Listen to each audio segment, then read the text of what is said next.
XRP. Look at this. Eric Trump is, literally I couldn't be more bullish than that the son of Donald Trump is into crypto. He's very prominent. And again, they probably are talking about crypto every single week. He's managing his crypto portfolios and everything else. Under a rock, you've probably seen the fact that the stock market, the crypto markets, everything is deep in the red today. And that's why I'm making today's video, because none other than Eric Trump, Donald Trump's son. They want to trick you into selling, be strong. Literally, yeah, we saw these price crashes. And after we see like a 100% rally, this is like the future, like every AI company, tech company being down to 2.33. We saw the biggest drops in 2022, which were way, way worse than this. Has made a statement, and a statement that I think is pretty crucial, considering the last time he made a statement like this, he ended up being right, and people actually made a lot of money based off of his words. But I'll get back to that in just a second. We'll see what Eric Trump is saying, what's happening with the markets. First, I just want to highlight this. I mean, just look at these numbers. It's absolutely insane. 1.1 trillion wiped, but then we see 1.1 trillion gains. Again, it's very normal for me in the market. It's not that crazy when you think about it, especially in crypto. The markets are much smaller, but in stock market, it's very normal when the stock market is much bigger to see like a 1% down.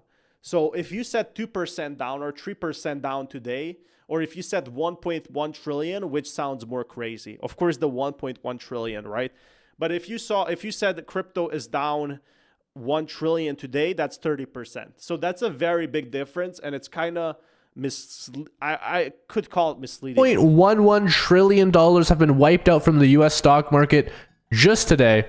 Of course, cryptocurrency markets also are seeing something very similar happen right now. You look at Bitcoin, you look at XRP, you look at all the markets, I mean, they're down. XRP is down 6% here. You can see Bitcoin down 1.74% here. Ethereum down nearly 4%.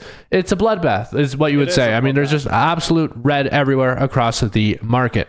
And so with this happening, we're seeing Indian officials also make some pretty crazy moves, which I think are playing into this. And I know the question a lot of you guys are going to have is why? Why are we seeing so much liquidity get wiped out from the U.S. stock market and from... Like, this news happens every single week. I'm not too worried about that. The crypto markets. Well, there's actually one very easy answer. I covered it in my video yesterday, talking about the submarines that Trump had stationed around Russia. If you do recall that specific announcement, I said that was a black swan event likely, and now we're seeing the results of it here today. The markets are finally reacting to it. Obviously, when you have worries of a big conflict, big dips generally do happen, and that's a great opportunity to buy the dip, in my opinion. Anyways, that's the way that I view this. I view this as an opportunity, and the opportunity has presented itself, and that's why I am buying. Okay, so there's also some other things that are kind of catalyzing from the submarine thing that's happening between Russia and the United States of America. The first one is Indian officials now saying that they're going to buy Russian oil despite President Trump's disagreements. Yeah, so I don't feel like this is the worst news that's causing the crypto crash. I feel like we were seeing the crypto dip because of the tariff stuff and no changes, and that's exactly as I predicted. When we got no changes, we saw a 3% dip. I predicted that, and we got that. But again, it's pretty normal to see that every time the FOMC meeting is out. We're also seeing that, the situation on a global scale is worsening. In fact, China's real estate downturn is getting extremely concerning. You can see new home sales by China's 100 largest developers fell 24% in July, the largest decline in 10 months, and month-over-month sales fell 38%, marking the steepest monthly drop this year. This comes after June marked the biggest monthly decline in prices of new homes in 8 months, and meanwhile, the demand for new homes in cities is estimated to stay 75% below its 2017 peak. I feel like the drop is just because people have started to realize that real estate is not that easy money anymore to rent out. It's not that it's mostly to live, and it's also becoming super expensive to rent out apartments and rent them. That's why people have invested in other stuff like stocks, and I feel like crypto will follow. That's what we saw in 2021. Nobody could afford an apartment. We go for this. Now, why am I bringing this up? Well, China's in an incredibly tough spot right now. They have lowered rates, they've printed all this money, and their problems are still worsening. Their home sales are plummeting. The value of their goods is plummeting. They're experiencing a deflation, which some people might see as a good thing, but it's a snowball effect. When consumers think to themselves, okay, well, the prices are going to continue to go down, why would I buy? Then I feel like the issue is like this will, if this affects, if China loses money, so will USA. There's nothing stopping, USA to dip as well. I mean, potentially this is how the 2011, 2008, 2009, whatever you want to call it, recession started, is because US housing market crashed and then we saw a big dip, right? We saw a big dip in the US. Guess what? All other so many companies went bankrupt, which a lot of countries and banks, had invested in these US companies. Nobody buys, and then the prices continue to go down, and then they keep thinking the same way. It's a cycle. And this actually creates an incredibly horrible situation for businesses who start to go bankrupt because they're not getting any sales. And so I do think that the China 2008 situation is happening now, as the Kabosi letter was saying here. This is essentially China going through the same 2008 housing crisis that the United States went through. Now, luckily, the US is not going through this. They've learned their lessons, but China's about to learn a very hard lesson. And I feel like people were calling for this crash for like 10 years now, and it still has not happened. I saw these videos in 2020 and still not here, right? That's what's keeping me at bay. That's what's not making me that scared yet. I think that we're going to see ripple effects across the entire world, pun intended, because, of course, China's the second largest world economy, and they're a manufacturing hub. And when all of their businesses are deeply affected by what's going on here, we're actually getting a lot of imports and exports to China and from China. There's a lot of stuff there coming in and out, and except crypto, everything else is very connected in this world. People will feel the effects of that. Now, to talk about Eric Trump, he's saying to buy the Bitcoin and Ethereum dips. Now, I think buying the XRP dips is the absolute best move right now. I'll explain why very soon, but first, I want to talk about the last time that Eric Trump actually came out and said this. Eric Trump had said this many months ago. I believe he had said it in February, or it was March or April. He basically had said the same thing. He said, I think you should buy the dips, the Bitcoin. He said the same in February. I think they're very invested as well. Like millions and millions of dollars, if not $500 million. Ethereum, all these dips. Now, when he came out and said this, Ethereum and Bitcoin and many other cryptocurrencies had just come off of their January highs and they had tumbled down tremendously, right? And he's saying, I think it's a good time to buy. And then, 2 or 3 months later, in like June or so, or July, he then said, hey, I told you guys, because Bitcoin, Ethereum, they're all smashing new record highs.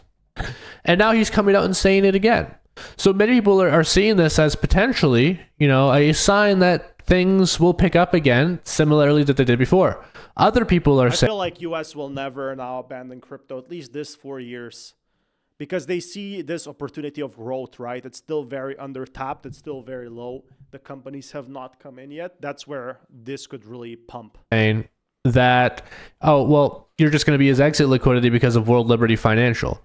But World Liberty Financial hasn't been selling their holdings. So until they actually start doing that, I guess we have nothing to worry about for exit liquidity. And you still have to consider, World Liberty Financial still had to buy this Ethereum.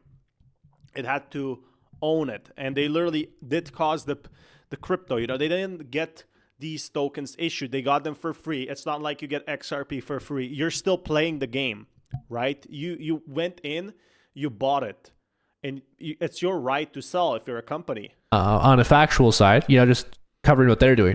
I'd like to know what you guys think, though. Do you think that Eric Trump has a point here? Do you think he's actually trying to serve the people here? Do you think there's something else going on? I'd love to hear your thoughts in the comments down below. I think it's really cool that he's weighing in right now. And, I'll get into my thoughts very soon because I do have some pretty important things to share with you guys. But first, I want to get into the good news, okay? So the Federal Reserve Governor, Kugler, has resigned from the Fed board. Now, this is somebody who did not want to lower rates on the Fed board. Trump has made a statement already saying that he wants to replace her with somebody who's going to lower rates, basically. Like, this is what he's going to do, right? And so the more people that resign that were, of course, against lowering rates, the more chance we have of rates actually being lowered. I feel like, yeah, the rates getting cut is already certain. But Jerome Powell, you know, is going to be leading. He's going to be standing up, especially because it's his last term.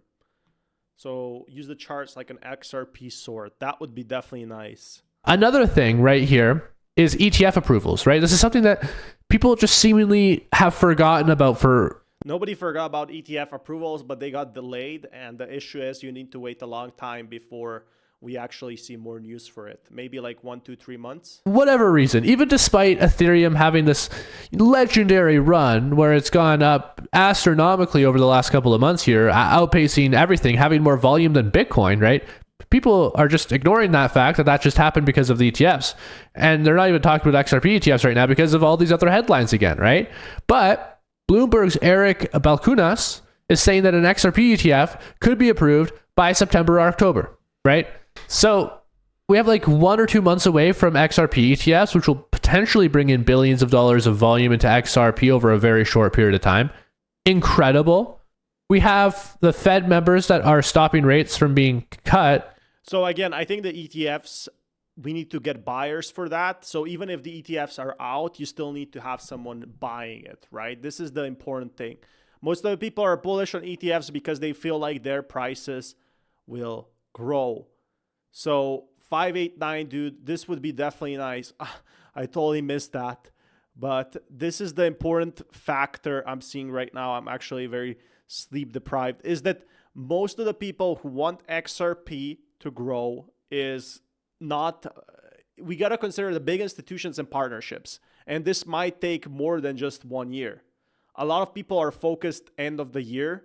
But if you take a look at, you know, the long game, 10 years, 15 years, this is where XRP could really pump in that matter. So I would definitely be excited if XRP hits $100, but we're still a far long way from that. And it might take multiple rallies before we get to those levels. Might take 10 years, might take 2 years, might take 0 years. And there is still